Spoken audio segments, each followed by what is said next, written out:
All right, so full disclosure, I didn't like the when I went back and watched the first two videos of pre-install and post-install with the MPKs. I realized there was a couple of things I didn't show you, so I'm redoing this. So the order of the videos you're going to see, the amp already installed, hooked up to the SVs. The Hertz SV 165s. I think that recording is fine. So I'm going to redo the pre-install and I'm going to redo the post-install with the MPKs. So the stuff that would be in that box over there, when I send it to you, won't be these. Those are for my new sound system. But this stuff here will all be in the box. And essentially what it boils down to is power wires. The red one gets hooked directly to your battery. The black one is shorter. I'll show you where to ground that in the amp. These are speaker adapter wires that you will only need if you're running a set of speakers that come with little tweeters. Essentially, if you have speakers that come with tweeters, this will plug into here. And then the tweeters will plug into here, and then you'll plug this into the fairing speakers. So, but I'll show you that in a second. And then the amp, I've already rewired it. It'll stay rewired, so you don't have to mess with positive, negative. I've already put the BikeTronics line leveler. It's double-sided adhesive down there. It'll stay there, and then you'll need these two little washers to put on top of your stock bolts. So essentially, the way that this will work is obviously we'll mount the amp in the fairing, and then the signal from your stock head unit, you'll plug those into here. They'll run the signal into the line leveler. The line leveler will flatten the EQ out of your head unit, so that it's not sending a bad signal to the amp that will then get amplified and distorted. So it levels it off, sends the clean signal through this RCA connector into the amp.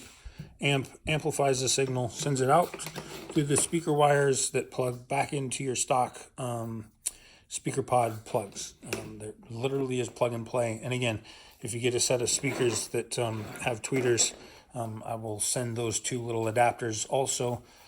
You'll plug this one into here, and then your tweeters will get plugged into this, and that then gets plugged into the stock ports on the bike. So walking through real quick exactly how this will work. My bike's already apart because I've been doing a lot of stuff to it, and the outer fairing and the saddlebags and side covers are still at the painters, but I'll be able to give you a walkthrough anyway. So the first thing you'll do is you'll take off your seat and pull off your side covers, pull out that little 50 fuse, and then you pull out this bolt and that bolt, disconnect the vacuum line that goes up through your center console, and unplug this wire that goes to this plug up under your console. You don't have to worry about that. You'll have your console, mine's over there on the floor, being replaced with one that's being painted. Those will just stay right on your bike. So you disconnect those two bolts. Working our way forward, you'll disconnect your fuel line. Mine's right here, already wrapped up, already disconnected. You just push this up and pull the fuel line out. It'll disconnect. Then there are two little bolts on the front, a little hard to see right here because I have these side covers and air ride is all the way down, so I don't have a lot of room. But there's a little plastic cover on this side and a bolt underneath. You pull that out. Same on the other side. Then your fuel tank is ready to literally be just lifted right off. Just make sure before you do that that you have a place to put it. You don't want a towel or cardboard or something so you don't end up scratching the bottom of your tank. And if you got a lot of fuel in it, it's not going to be the lightest thing in the world that you're not going to want to be standing there holding and carrying it around. So you'll take your fuel tank off, seat, fuel tank off, then to get your fairing off, it doesn't really matter what order you do this in, but you've got your little window deflectors. You pull those 2 bolts out. The top one doesn't really have to come out, but I always take them both off so I don't end up scratching anything. But the bottom one actually screws right into the outer fairing. And then working our way forward, this little bolt right here would come out. That is actually going through the back end of your turn signals. So you'll pull that one out. You'll pull those off. And then you pop your speaker grills out. You'll feel like maybe they're gonna break or they're a little pain in the butt. It's not that big a deal. You start on this side, pry it up, because it just clips into that hole and clips into that hole. And then right here, there's a little ledge right there that it clips under. So you pry it up from this side, and then it'll just sort of pull out that way. And you need to do that because there's a bolt right here that bolts to the outer fairing. So again, wind deflectors, turn signals, and inside the speaker grill. Once you've got all of those out, really the only thing holding your fairing on are the bolts, the little screws that hold your windshield on. You can pull those out. I always pull this one all the way out, loosen this one, pull this one all the way out, loosen this one so that they're finger tight, and I just loosen those 2 till they're finger tight so that I can control taking the fairing off. And then because I'm right-handed, what I do is I pull this one all the way out while I'm holding the fairing with my right hand, and then I switch and hold it underneath with my left hand and pull this one out with my right hand, and then I'm basically ready to pull the fairing out. Now as you do that, this connector and this connector are your turn signals.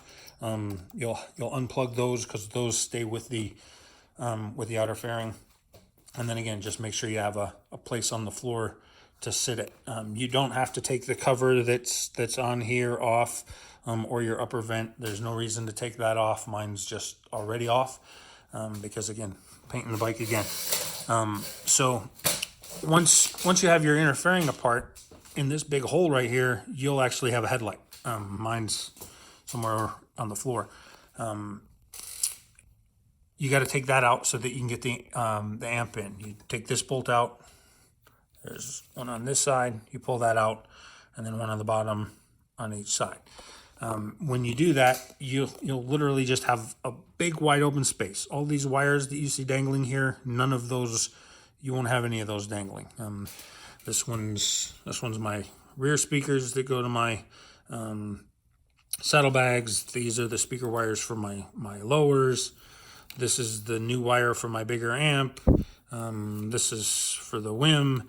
This wiring harness set here is for the sounds adapters. So literally none of that. You won't see any of that dangling. Your wires will already be nicely managed.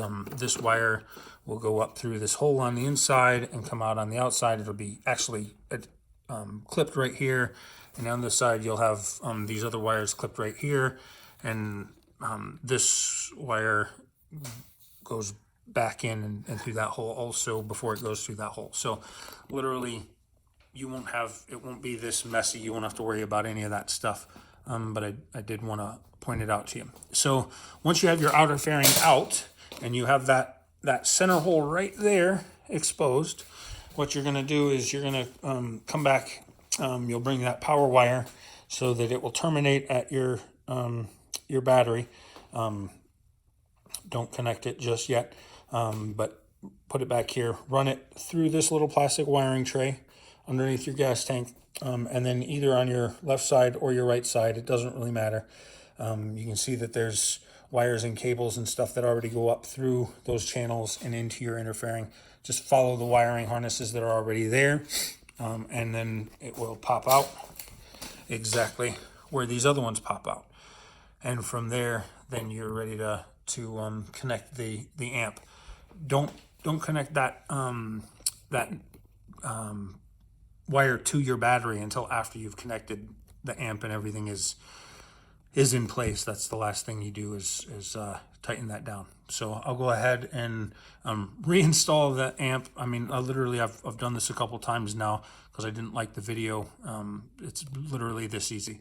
So I'm gonna go install it again, and then give you the first sound test with the MPK speakers that I have, and it'll be the same song that I use for the SVs. All right.